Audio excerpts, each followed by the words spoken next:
Welcome everyone to Secular Seder, Passover Without God. We're gonna have a great evening. We've got a great Haggadah set up. This is a collaboration between HuJews on campus and the Secular Student Alliance. Hey, Kevin. Thank you so much for partnering with us tonight. It's really wonderful to have all these people out and be working with such a wonderful organization. I'm Sonia. I'm the program coordinator for HuJews on campus, which is a new initiative of the Society for Humanistic Judaism designed to support college students that identify as both secular and Jewish. And in addition to this Seder, one of the first things that HuJews on campus will be doing is a new leadership fellowship that will give college-aged humanistic Jews or humanistic Jewish curious people an opportunity to really explore and grow as leaders. There'll be a one-on-one mentorship opportunities, great leadership opportunities. It's going to be a really cool experience for anyone who is currently enrolled in college and identifies as both secular and Jewish. So we'll share that information with all of the participants after the meeting. And, you know, if you're interested, apply, tell your friends, tell anyone you know who you think might be interested. Just try to get the word out. So on to this Seder. Just a couple kind of boring house rules before we get started. Make sure you mute yourself when you're not speaking. I don't know, I still forget that sometimes, so we don't want dogs barking in the background or, you know, soundtracks that are not provided by Rebecca, our wonderful songwriter. Also, just make sure, let's keep the energy up. Let's make it a really fun, exciting evening. So about me, I'm a writer. I come from a background of very dry poetry readings and slam poetry. And by far the more fun event is slam poetry. So those are all about like energy and showing your love and showing your enthusiasm. So one big favor I'm going to ask everyone tonight is to make sure you show your love in the chat. Like if something moves you, if you feel like you resonate with something you're reading, go ahead and show it, share it. Like you can, one thing we like to do in the slam poetry world is we'll drop 4s in the chat. We'll type a bunch of little 4s and that's like, oh yes, that was a great line. Actually, can y'all try that? Can y'all go ahead and try that for me? Put some 4s in the chat. Yes, yes, thank you, Kevin. Thank you, Debbie. Let's get that. Oh, Shayna, Jenny, wonderful. Yes. So when you feel something in your, however you think of the soul in your human spirit in that like animating non-theistic. Yes. Yes. Make sure that you put a 4, put an emoji, put a something so that we know what you're feeling, so that we can feel connected to you. Yeah, and so with that, on that note, we're going to go ahead and get the Seder started. You know, Randy, that's a really good question. I don't know why we picked 4. Yeah, I think it's a finger. I think you're right. It's the numeral that is closest to a finger. Thank you, Paul. So Paul has just put a link in the chat to our Haggadah that we'll be using tonight. All of our readings are in there in order, so you can go ahead and open it up and follow along. And the first reading we have is an excerpt from a really wonderful book from our fellow secular humanist, Sasha Sagan.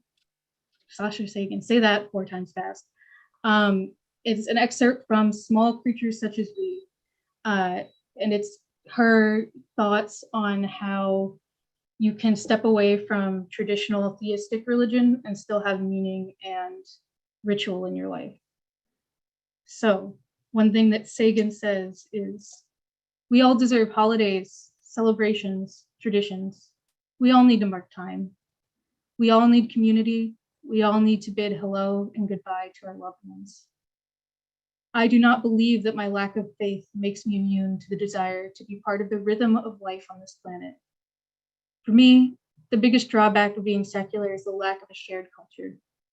I can live without an afterlife. I can live without a God, but not without celebrations, not without community, not without ritual. There are no hymns about the testing of theories or mapping of genomes, no festivals to commemorate great inventions or medical breakthroughs. Since I longed for ways to honor the wonder of life, I found myself making up new rituals. Sometimes I find I can repurpose the traditions of my ancestors to celebrate what I believe is sacred. Religion, at its best, facilitates empathy, gratitude, and awe. Science, at its best, reveals true grandeur beyond our wildest dreams. My hope is that I can merge these into something new, something that will serve my daughter, my family, and you, dear reader, as we navigate and celebrate the mysterious beauty and terror of being alive in our universe. All right. So I'm going to go ahead and hand it over to Paul for an explanation of what exactly humanistic Judaism is. Hi, everybody. My name is Paul Golan. I'm Executive Director of the Society for Humanistic Judaism. I'm coming to you today from Brooklyn, New York, about a half a mile from where some crazy person shot up a whole bunch of our fellow citizens. So special thoughts today for folks who may be recovering.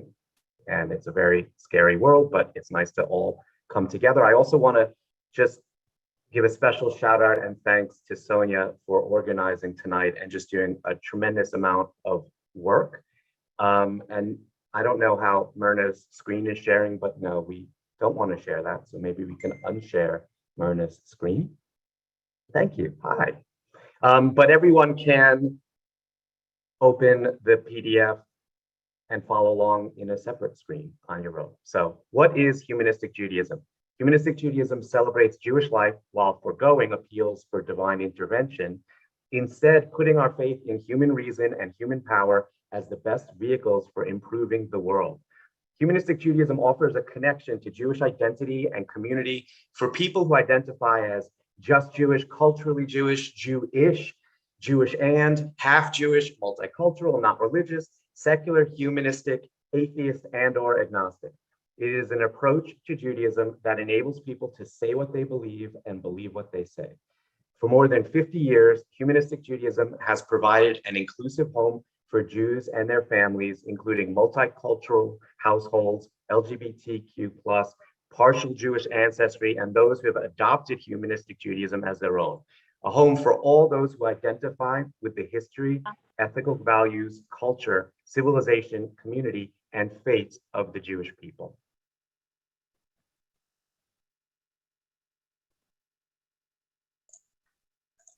Wow. Thank you. So you can start to see how Sagan's approach and humanistic Judaism sort of blend together. And Sagan herself is culturally Jewish. And one question you might ask yourself as you approach this is, what does Passover look like for secular and humanistic Jews? Like, if you don't believe in God, maybe you're not a huge fan of organized religion, how can you still make something meaningful with your culture and your tradition? And so this thought actually comes from someone who's in the room tonight, Rabbi Miriam Jairus. Hi, we see you. Shout out.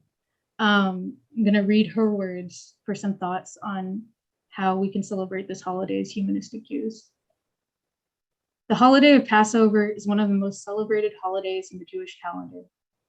Some believe that's because the holiday is primarily home-based and does not require membership or involvement in a synagogue or temple, although it can.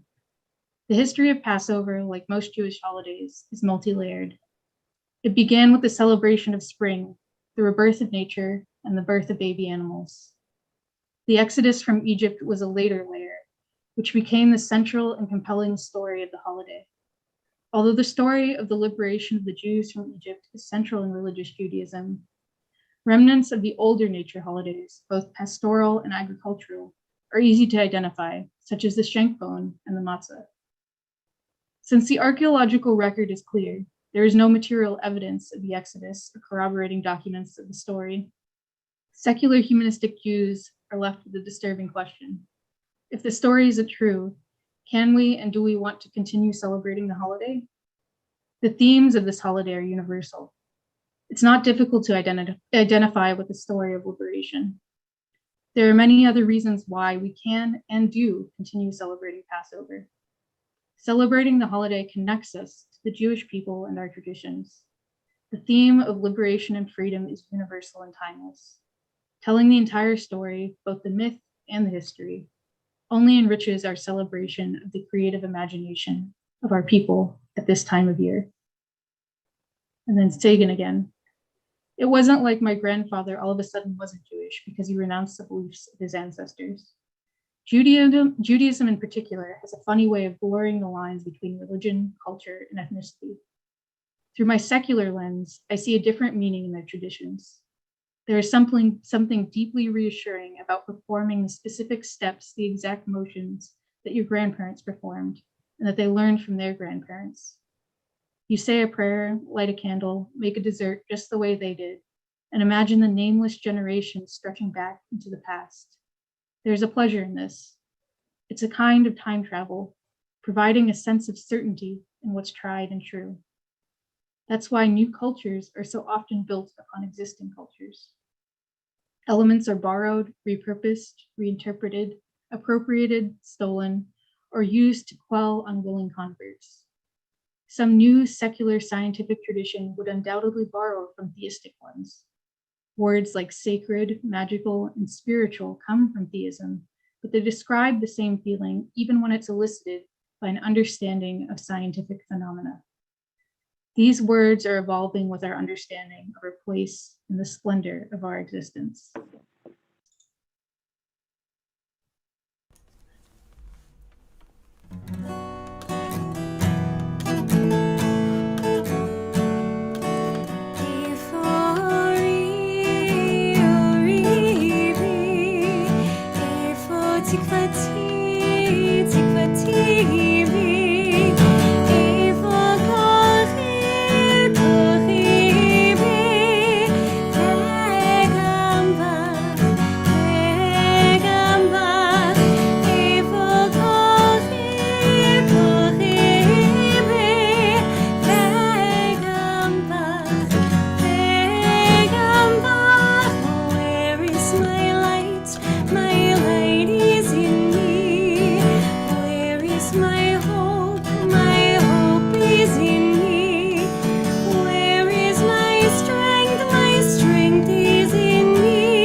Hi everyone, I'm Joanne. I'm one of Sonia's little sisters. I'm reading the Night for Talking section.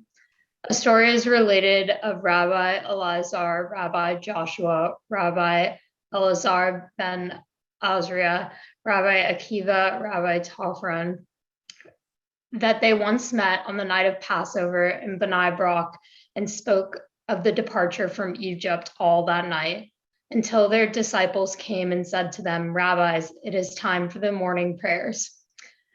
When they were talking about that lasted all night, that so consumed them that they lost track of time and did not realize when morning had come, likely the Exodus story, the suffering and the response to servitude, or perhaps they were talking in code, or maybe even openly and more bravely about how to cope with Roman oppression of their own day, how to rally the people, and how to inspire hope.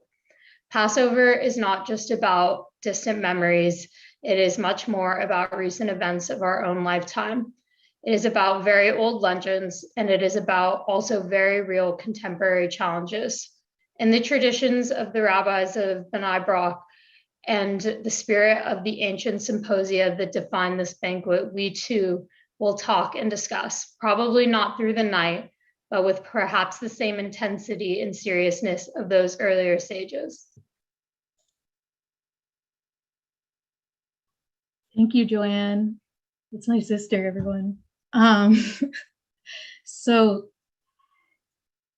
given what we've been talking about, given the fact that the story we tell at Passover may not be super historical, and we identify as secular Jews, what does it mean to you to celebrate a secular version of a Jewish ritual?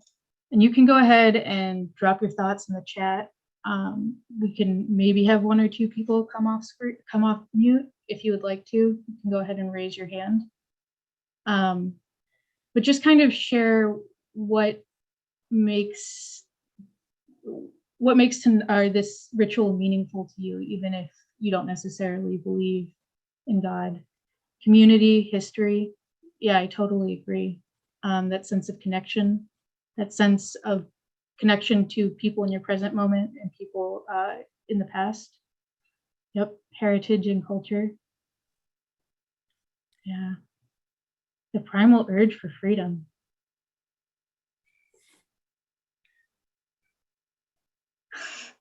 I like Phyllis. Yes, fun rituals. Right. And Debbie, I agree that we've all sought freedom for something. It's a very, just like Sagan said, it's a very universal feeling, and we can use that feeling to do good in the world and help others. All right, so thank you guys so much for sharing a little bit. We can go ahead and move on into the Seder and move on into our rituals. I think Jenny's going to pick up with the Seder plate.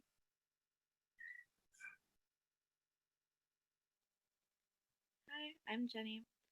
I'll be reading the Seder plate. First we have Zerah, the shank bone symbolizing the temple sacrifices in ancient times. Beitza, which is the roasted egg, also symbolizing temple sacrifices as well as spring rebirth. Can you yell? Because we can't hear you. Sorry. Oh my goodness, I'm so sorry. Can you hear me now? A little bit better.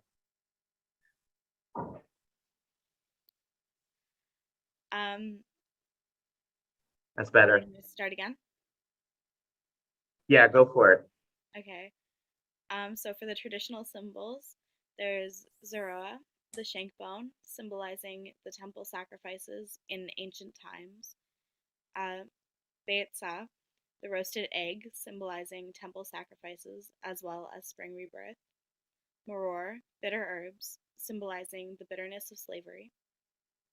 Matzah, unleavened bread, symbolizing the ancient Israelites' haste to leave Egypt with no time for their bread to rise. Haroset, a mixture of chopped nuts, apples, wine, and spices, symbolizing the mortar used by the Israelite slaves in ancient Egypt. Karpas, a vegetable, often parsley, symbolizing both spring and also, when dipped into salt water or vinegar, bitterness of slavery.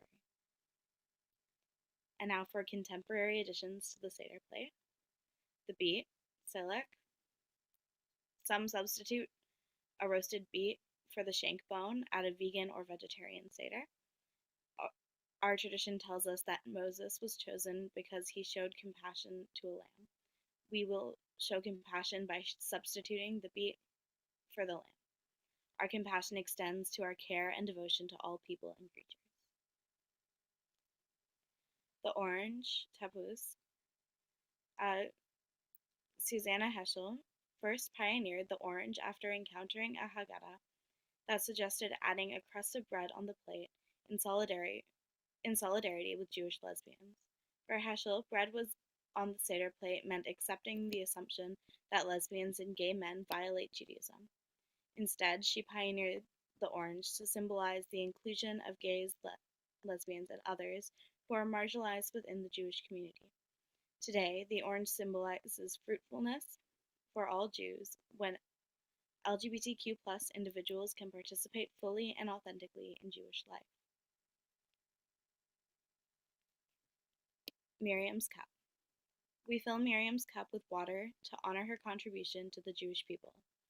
Like Miriam, Jewish women in all generations have been essential for the community of our people. Women pass down songs and stories, rituals and recipes from mother to daughter, from generation to generation. Let us fill the cup of Miriam with water. from our own glasses so that our children may continue to draw from the strength and wisdom of our heritage. We place Miriam's cup on our Seder table to remind the important and often unrecognizable role of Jewish women in our tradition and history, to tell their stories that have been so sparingly told. Seed, as well as the seeds. Some substitute seeds for the egg at a vegan or vegetarian Seder. Beitzah is the seed of life. It is the power of our evolutionary past and the gift of our human inheritance. But the seed is fragile. Growing life needs warmth and love and security. It needs guidance, hope, and vision. Birth is only the beginning. Human life needs the gentle care of others. Life needs the encouragement of family and friends and community. We commit to doing teshuvah, honest looking, and relational repair for the immense suffering and harm that happened here, and we continue to benefit from. Fair trade, chocolate or cocoa beans for labor issues, a banana for refugees, a pine cone for prison reform, and an acorn for indigenous land.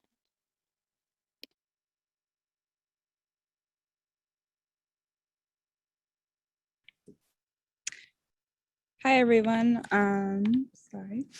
My name is Ari Laser, and right now I'm at Sarah Lawrence College in Bronxville, New York, and we'll be reading the candle lighting. So,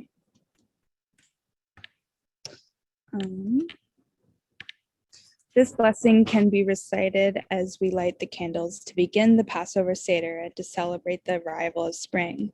If this blessing is different or new to you, Judaism is a constantly evolving conversation, practice, and identity. Humanistic Judaism replaces reference of God and the supernatural with a human-centered liturgy.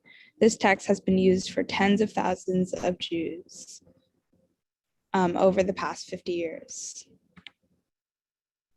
And then, blessed is the light in the world. Blessed is the light within humanity. And blessed is the light of Passover. I don't have any. Baruch haor ba'olam, Baruch haor ba'adam, Baruch haor ba'pesach. Gotcha.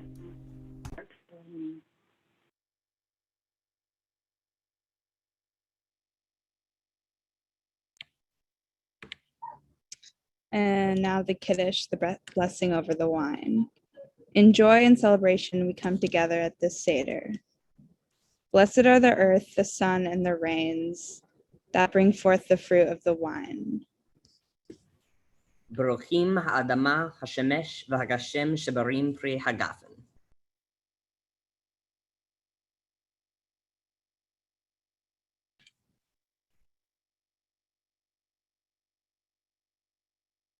I'll go ahead and read that. So why 4 cups of wine?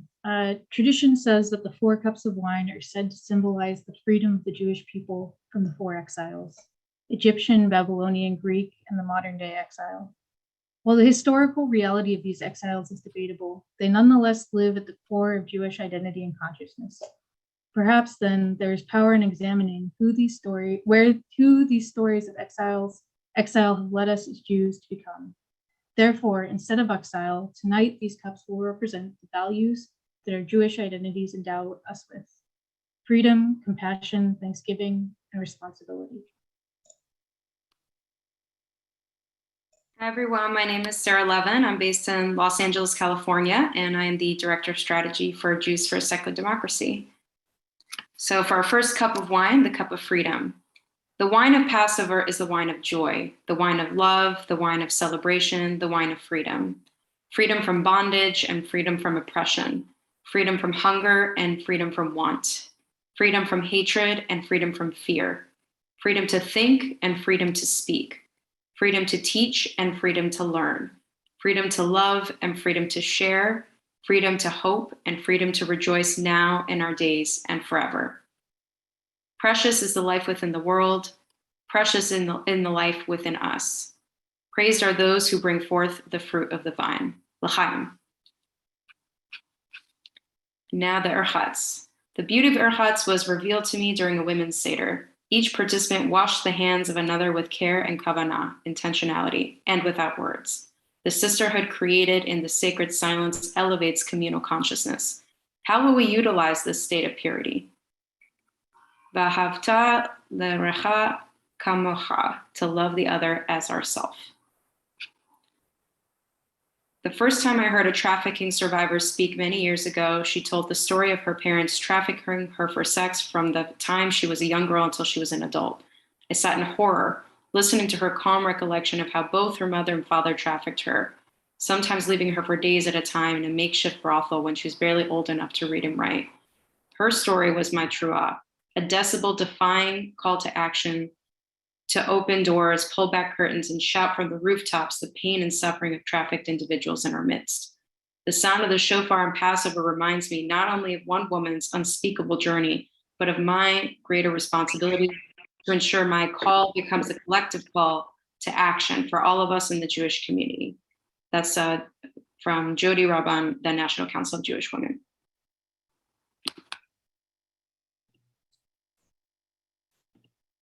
Hi, I'm Emily Hamer, Sonia's other little sister. I'm in El Paso, Texas, and I'm a freshman at the University of Texas at El Paso. I'm reading the Karpas. Choose from among the spring vegetables on the Seder table and dip one in salt water. The spring vegetable reminds us to pay attention to the season, the time in the Northern Hemisphere when we see flowers blooming and hear birds chirping.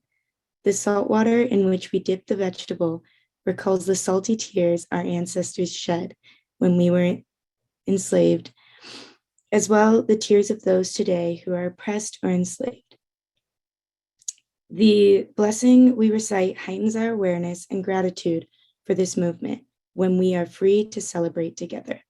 Blessed are you, unique world of ours, for producing the fruit of this earth. Baruch ta umanu yachid umayuchad borei priye hadama.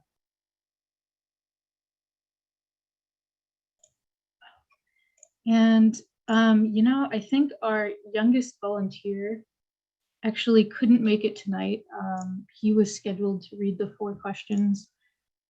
I can read them, or if anyone wants to volunteer, pop in the chat right now, and you can volunteer to read the 4 questions. All right. I can read. Oh, great. Perfect. Hi, my name is Shahid, and I'm going to read the first question, right? I have to read the first question, correct? Okay. Matzah is a symbol of our affliction and our freedom. Legend has it that when Moses and his followers fled Egypt, they moved so quickly that the bread they baked did not have time to rise. However, scholars have noted that long before the Jews celebrated Passover, farmers of the Middle East celebrated Hazamatut, the festival of unleavened bread, at this time of the year. This was a festival where unleavened bread was made from the new grain harvest that took place at this time of the year. The old ferment dough was thrown out so that last year's grain would not be mixed with this year's. Therefore, the new year began with the eating of unleavened bread matzah. Later on, the Jewish people incorporated this agricultural festival into the celebration of freedom and renewed we now call Passover. I like that idea of the question, then the answer. So I'm going to do question number 2, which is, on all other nights, we eat herbs of any kind. Why on this night do we eat only bitter herbs? And the answer is, survey says, tradition says that this root is to remind us of the time of our slavery. We force ourselves to taste pain so that we may more readily value pleasure. Scholars inform us that bitter herbs were eaten at the spring festival in ancient times. The sharpness of the taste awakened the senses and made the people feel at one with nature's revival. Thus, the horseradish is the stimulus of life, reminding us that struggle is better than the complacent acceptance of injustice. Someone want to jump on that third question and answer? I will. This is Debbie from Washington, D.C. On all other nights, we do not dip our herbs even once. Why on this night do we dip them twice? The first time, the salty taste reminds us of the tears we cried when we were slaves. The second time, the salt water and the green help us to remember the ocean and green plants and the earth, from which we get air and water and food that enable us to live. Awesome. Somebody want to do the fourth and final question?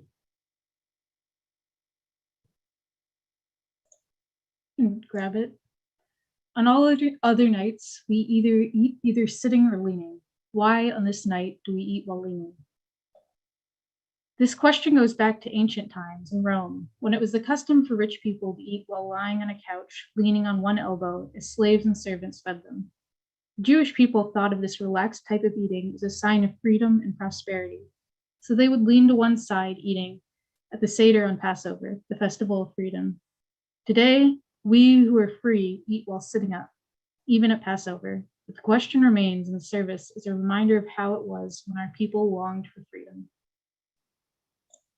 And we actually have a short activity in the spirit of the night of discussion. Instead of questions about the symbols and their meaning, we have some short questions as about what is freedom to you, what makes you feel free, what questions do you have about Passover, and if you have like a freedom hero. So if you want to pick your favorite question, or you can type really fast and answer all of the questions, go ahead and drop some answers to that in the chat. I think my freedom hero, I have so many.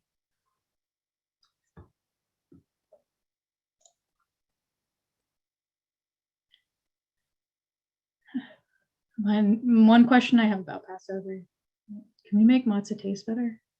I mean, I know like I know there's the chocolate matzah, but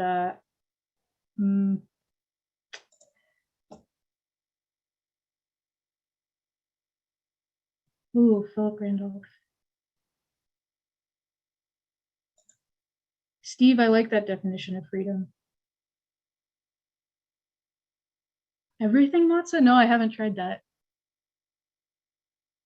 Oh, Linda, I love that true freedom comes when there's justice among humans for all life forms.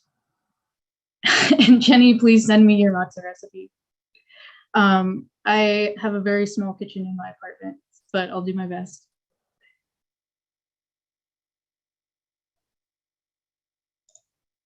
These are great answers, everyone. Thank you so much for putting those out there. So now that we've had a chance to reflect on that, we can go ahead and go to Rabbi in training, Eva Cohen. I guess we can't call you Rabbi yet. Is that? But not yet. Is it bad luck? I'm sorry if it is. I hope not. Is someone reading about the 4 children before I go? Oh, I don't know. I'll go ahead and read that really quick. So we've got a really fun 4 children tonight. Traditional Seders tend to include advice for addressing the 4 children or the 4 sons. Each of them have a different temperament and attitude towards tradition and knowledge. But because Paul and I are both Star Wars nerds, our 4 children tonight are represented by Star Wars characters. So the wise child is, of course, Princess Leia. Wisdom in Judaism is in part about opting into community. Princess Leia is in the end a visionary who leads from within the midst of the community, unlike her brother Luke, who is more powerful with the Force, but chooses isolation and thereby diminishes his influence. Leia's power comes from the relationships that she builds and from her respect for tradition, peace, and goodness. Then you have the wicked child, Kylo Ren. The medieval sage Maimonides teaches that to be human is to be made up of many tendencies, good and evil, generous and stingy, cruel and merciful. Kylo Ren is not wholly evil. His wickedness is the result of his feeling like an outsider and of his longing for recognition and validation. He seeks to satisfy these needs from the wrong powers, i.e., Supreme Leader Snoke and the Emperor, until ultimately he is able to turn inward, finding the wellspring of his own goodness and do the right thing. Then we have the simple child, Sweet Finn. This is the most imperfect of the four designations because Finn is, in fact, far from simple. He is brave and thoughtful character who doesn't get nearly enough attention in the movies. J.J. Abrams, are you listening? Like the simple child, though, Finn initially does not make decisions for himself.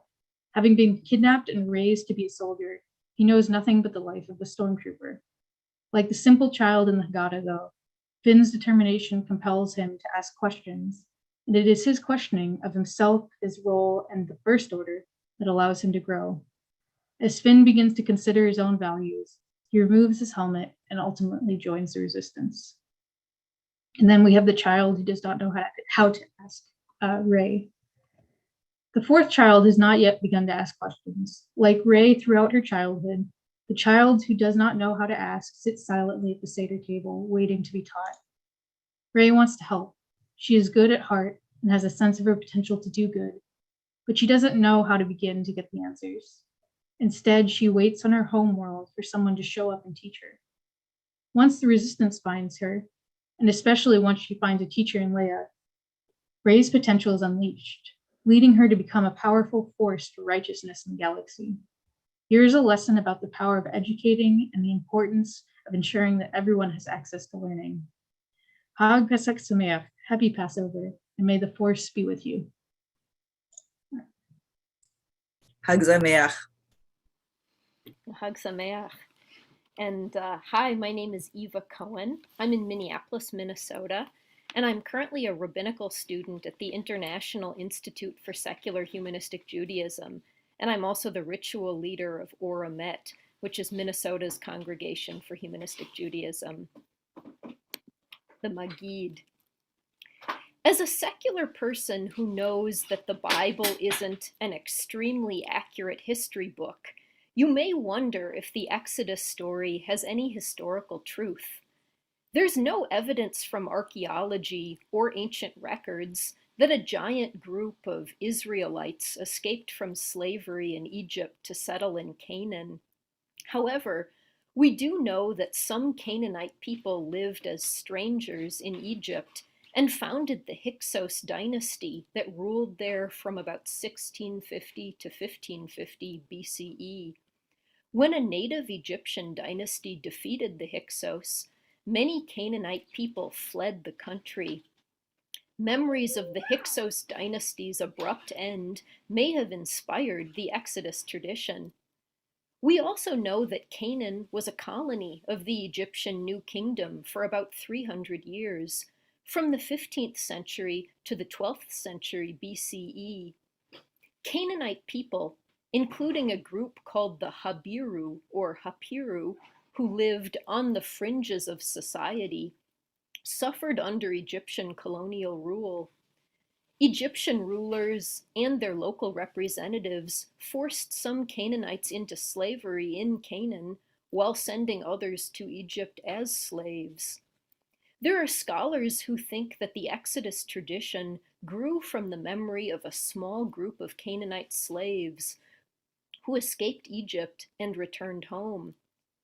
Others argue that the ordinary Canaanite people's experience of oppression and economic exploitation under Egyptian rule, and their sense of miraculous liberation from this oppression when Egypt withdrew from Canaan, inspired the cultural memory of Exodus. This cultural memory, a mix of real, legendary, and invented elements, was a response to the trauma of Egyptian colonization.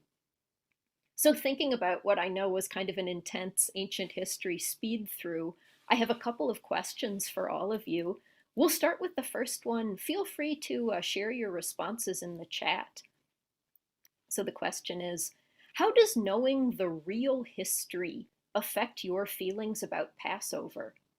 What changes for you and what stays the same, knowing that information?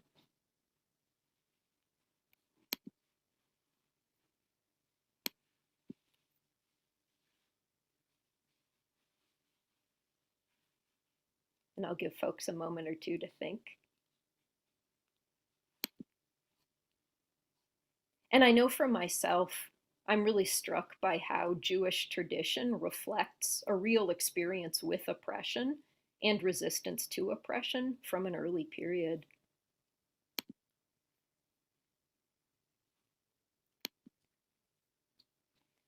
And as folks are, maybe continuing to mull over that question a little bit, I'll pose the second one. If the Exodus story is a cultural memory, what kinds of future cultural memories do you think are forming right now?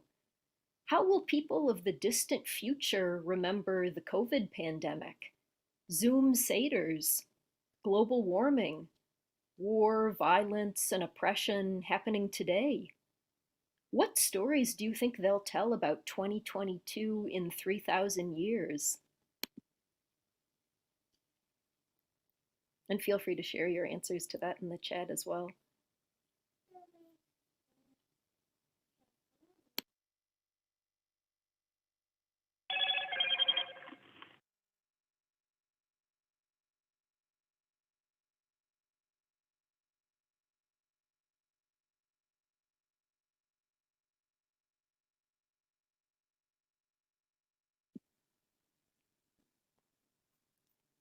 I'm seeing some more optimistic and some more pessimistic answers, the whole range here. I think all valid in their own ways. And I'll just say, yeah, people of the past, present, and future, we're all connected through the telephone game of history. And how appropriate that I think we heard a phone ring just a moment ago.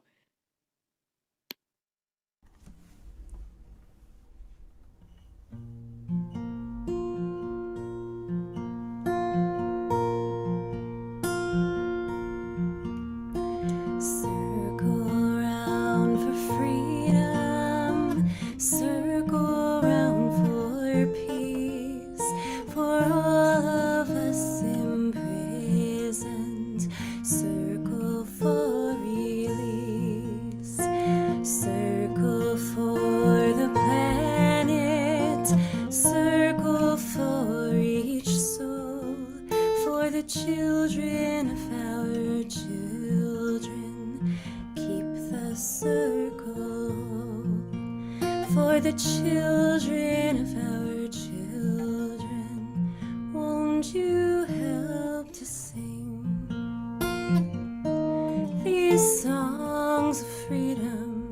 'Cause all I ever had, redemption songs, redemption songs.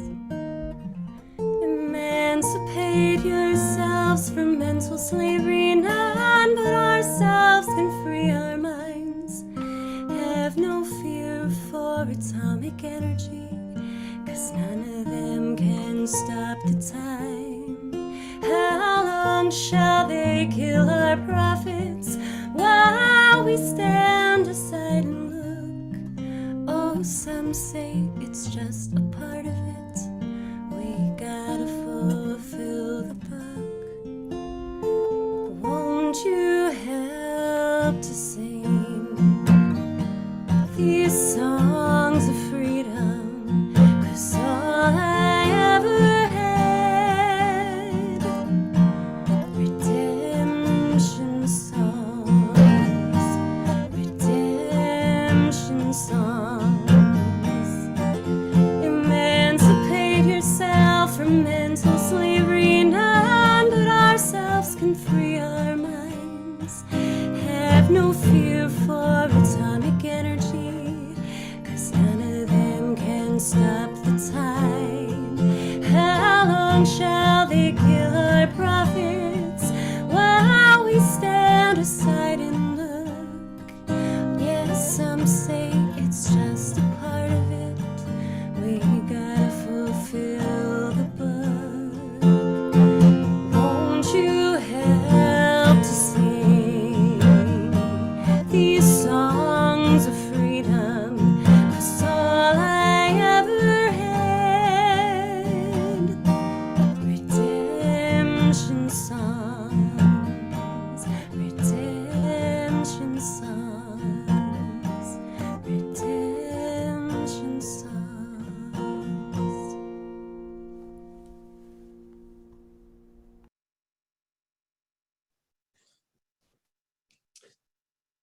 Thank you. That was absolutely beautiful. My name is Lincoln Dow. I will be reading the 10 plagues followed by the 10 modern plagues. I am a student at New York University and I am here in New York, New York. We will begin with the traditional 10 plagues. It saddens us that any struggle for freedom involves suffering. Generally, we drink wine to rejoice. Therefore, for each plague, we will take out a drop of wine from our cup. This way, we do not rejoice over the suffering of others. The plagues that we are told afflicted the Egyptians were blood, frogs, vermin, beasts, boils, cattle disease, locusts, hail, darkness, and the slaying of the firstborn. We will continue now to 10 modern plagues from Jews for a Secular Democracy, which is the pluralistic initiative of the Society for Humanistic Judaism, working to counter the influence of religion on government policy by galvanizing the Jewish community to defend the separation of church and state. So here are 10 modern plagues that threaten America's separation of religion and government. The first is favoritism. Despite the constitutional prohibition against a national religion, court rulings and policies have continued to favor one religion over others or over no religion, for example, by allowing federally funded adoption agencies to discriminate against non-Protestants.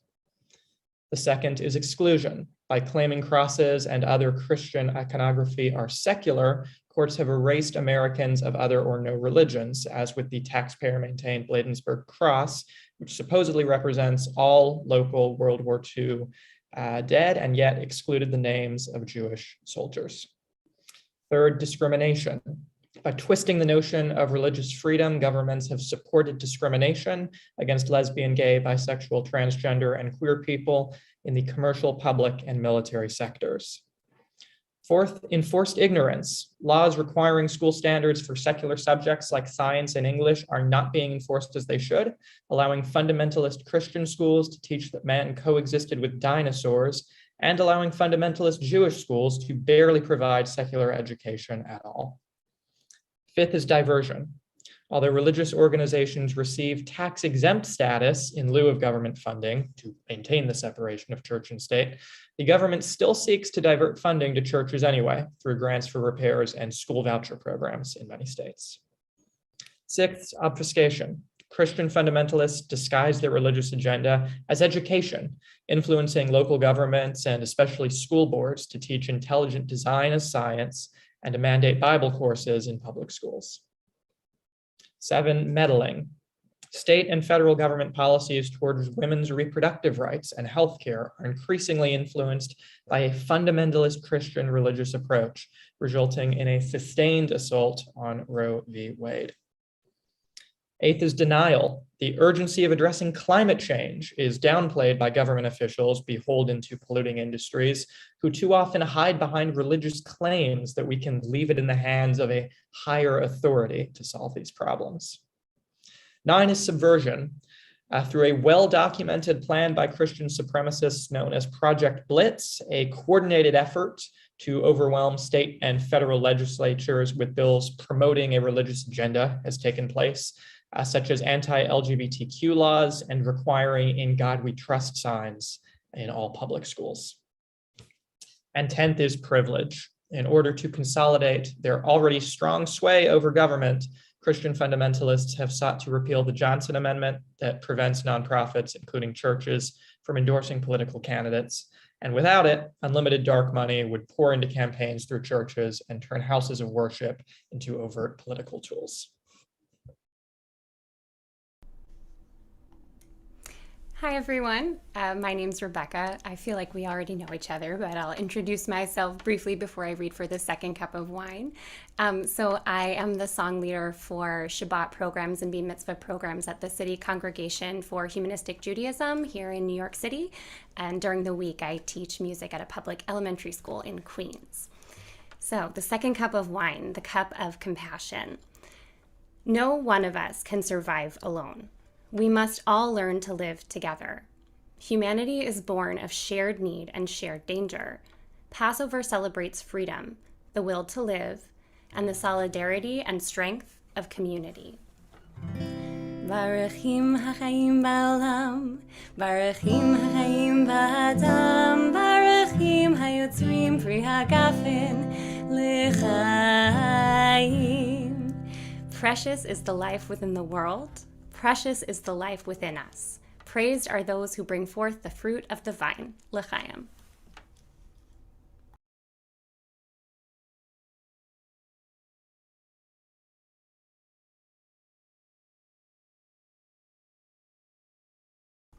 Shall I read the introduction before Dayenu?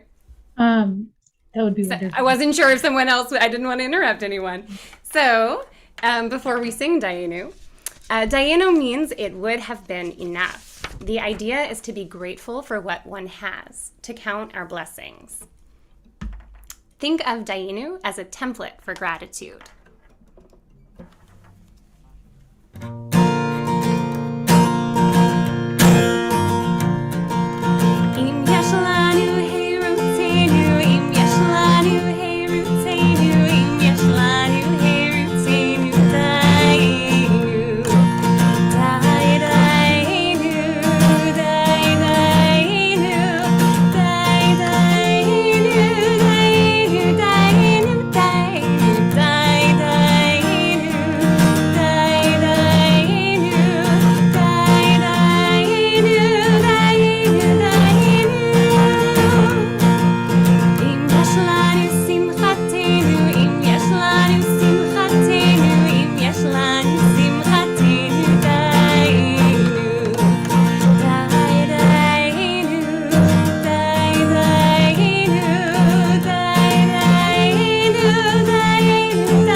That's awesome.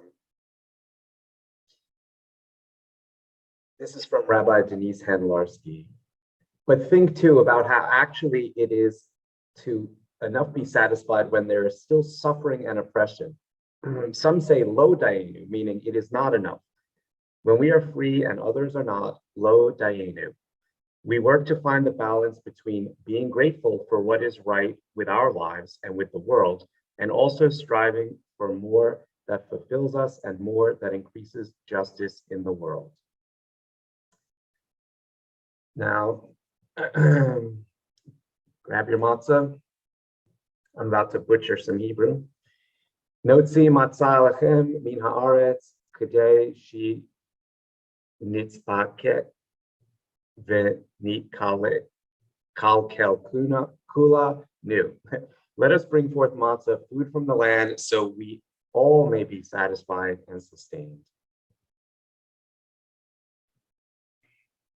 And then maror, tradition says that this bitter herb to remind us of the time of our slavery.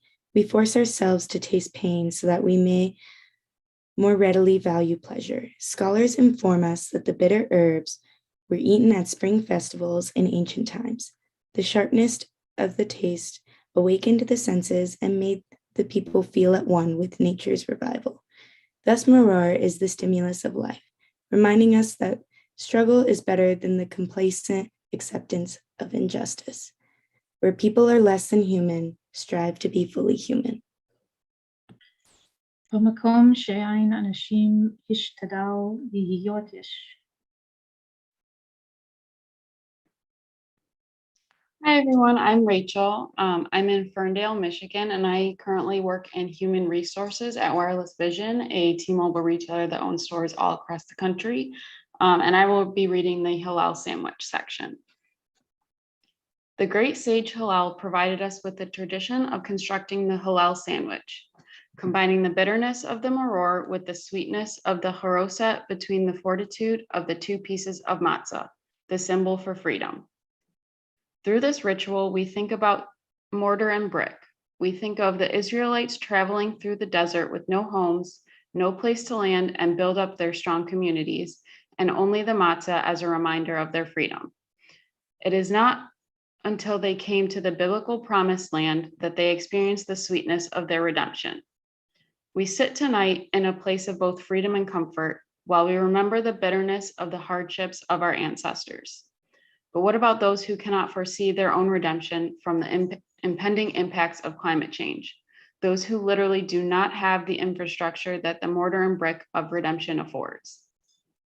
There are people all over the world on the edges of shorelines which are slowly slipping away, whose homes cannot withstand the rising water and violent winds of extreme weather caused by climate change. Already, over 22 million people a year are being displaced from their homes due to natural disasters. Tonight, as we eat this sandwich, let us remember the privilege of our infrastructure and the freedom and comfort that our homes provide us. The bitterness of the salty ocean waters continues to destroy many people's homes, for many a symbol of sweetness and freedom. Without proper adaptation and mitigation, people will continue to lose their homes. They will continue to be wandering without a strong community or place they can call home.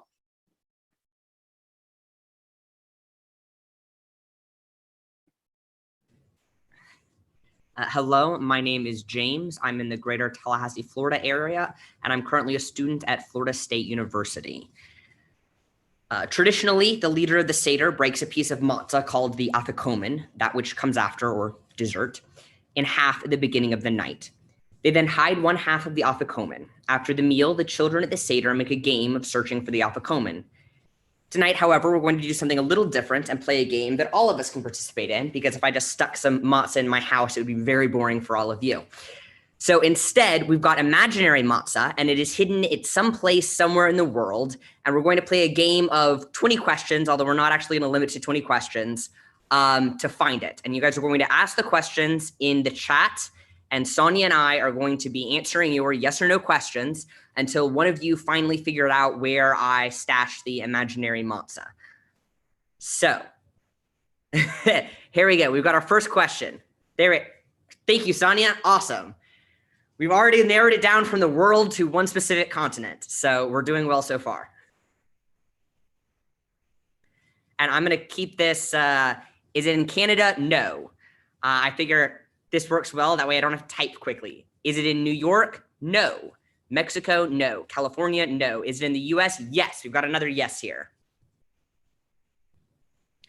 It is not in beautiful Rhode Island.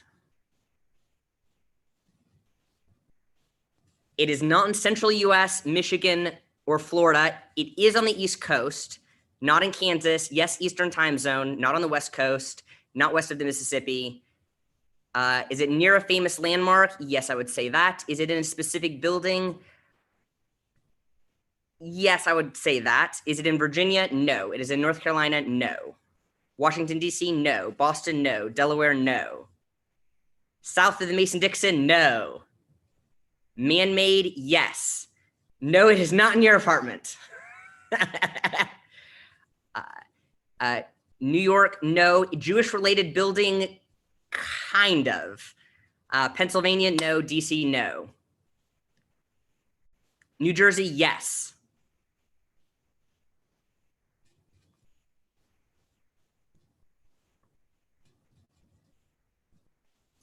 No, not in Bruce Springsteen's house. Not in Asbury Park, not in Hoboken. Not in Ellis Island, not in a delicatessen. Not in Brandeis. Don't think the dueling grounds are anywhere near it. Statue of Liberty, yes, but where?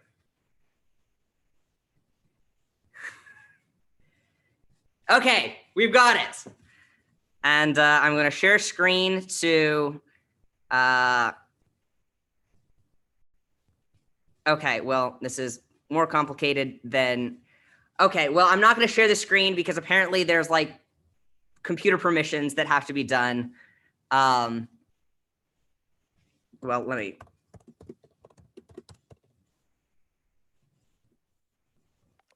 Can we make James a co-host? It's not Zoom, it's my computer. My computer apparently says, hey, you did not tell me that we were going to let Zoom share the screen. I don't want to share my email, but it is in my email. I can, however, actually just show you on my phone. This was premeditated. Yes, I did not realize that my computer would be quite so privacy minded as to Randy, I'm sorry. I honestly thought that too. This whole time I've been like, oh, it's not New York, okay. But I'm also from Houston, so.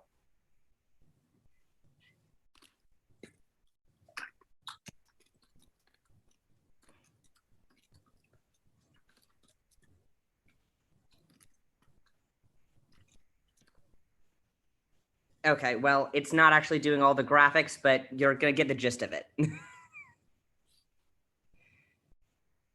Close enough. The wonders of Zoom, people. Oops. Oh, there are 3 Houstonians here.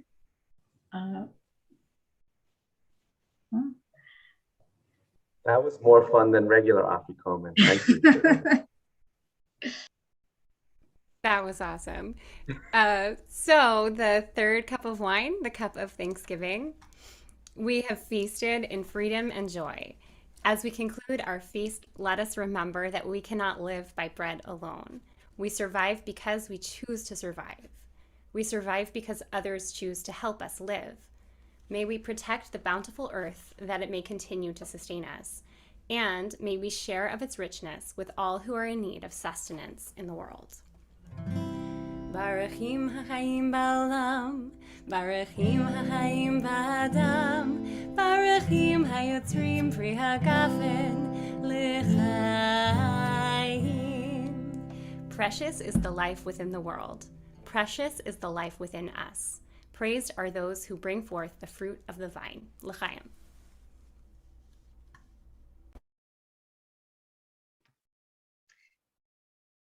The fourth cup of wine, the cup of responsibility.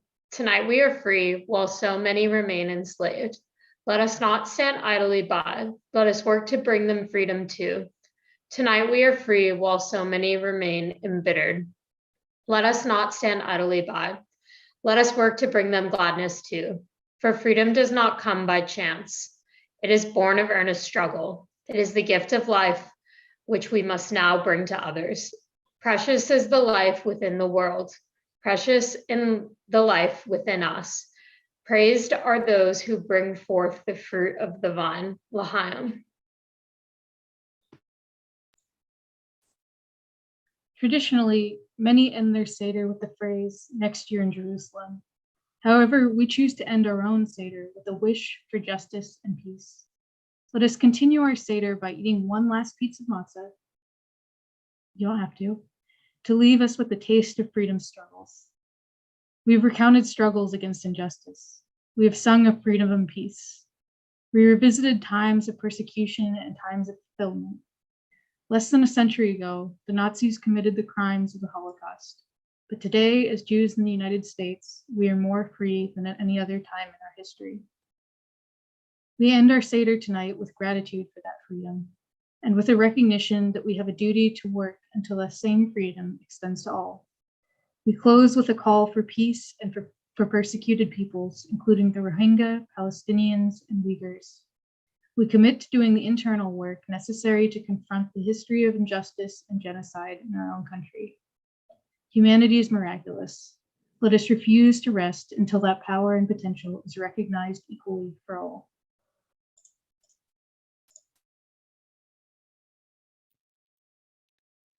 Declaration of Revolutionary Love, which just closed on my screen. We pledge to rise up in revolutionary love. We declare our love for all who are in harm's way, including refugees, immigrants, Muslims, Sikhs, Jews, LGBTQIA+ people, Black people, Latinx, the indigenous, the disabled, and the poor. We stand with millions of people around the globe rising up to end violence against women, girls, cis, transgender, and gender nonconforming, who are often the most vulnerable within marginalized communities. We vow to see one another as brothers and sisters, and we fight for a world where every person can flourish. We declare love for ourselves. We will practice the dignity and care in our homes that we want for us all. We will protect our capacity for joy. We will nurture our bodies and spirits. We will rise and dance. We will honor our mothers and ancestors whose bodies breathe and blood call us to a life of courage. In their name, we choose to see this darkness not as darkness of the tomb, but of the womb. We will breathe and push through the pain of this era to birth a new future.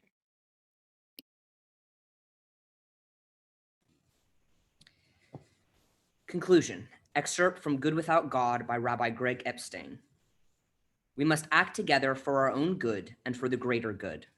We are so fortunate to have evolved and been nurtured to possess reason, compassion, and creativity. It is what we do with these qualities that will determine everything. The fact that we live without God is, in a sense, not up to us. It's not really a choice. We see the world around us. We use our amazing human ability to think and believe with all our integrity that there is only this one natural world. But goodness is a choice. It is the most important choice we can ever make. And we have to make it again and again throughout our lives and in every aspect of our lives. We have to be good for all the people around us, be they friend or foe. We are forced to be good without God. If we can accept that reality and act with courage, we can be very good indeed.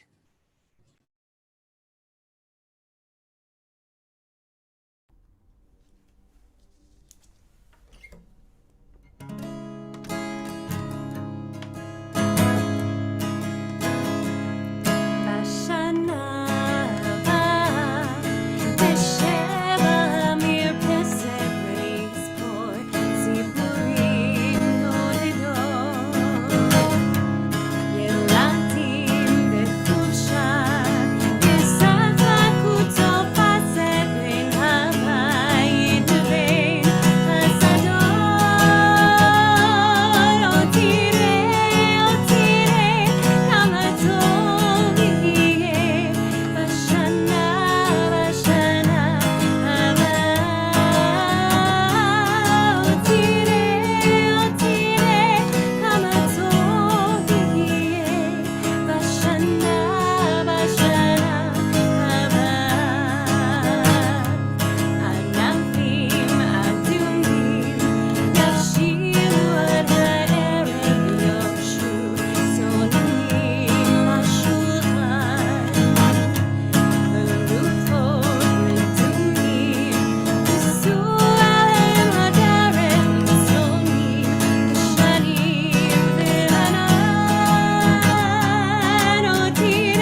Thank you so much, Rebecca. So that's all we have for tonight. But thank you so much for everyone who attended. Thank you to all of our readers who did a wonderful job. Thank you, Eva, and thank you again, Rebecca. Sorry, I can't get over how beautiful that singing was. And thank you, Paul. Could not have managed this without Paul. Hi, everybody. Sure. And we can schmooze. I mean, it's not a Jewish event if there's no schmoozing after. So if folks want to stay, you're welcome to, and you can unmute yourself. But otherwise, if you want to go, we tried to keep it under an hour. We got to an hour, 10 minutes, not so bad for a Jewish event. And we hope you enjoyed it. And this was our first. This was our beta test. So thank you so much for being a part of this.